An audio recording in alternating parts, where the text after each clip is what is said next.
Welcome and get in the mood with Cook Mood Food.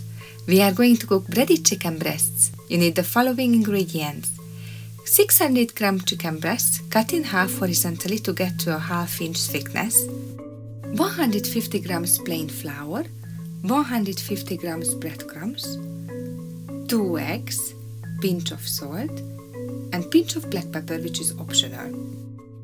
The method is as follows.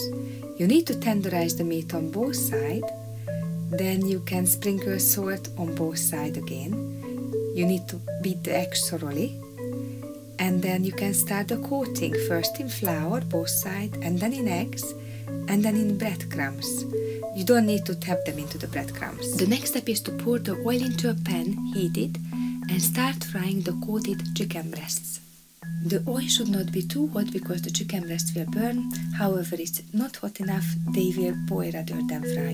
They need to be sizzling in all sides. If they reach a golden brown color on both sides, you can take them out, serve them, sprinkle salt and or black pepper on them, and it's ready for consumption.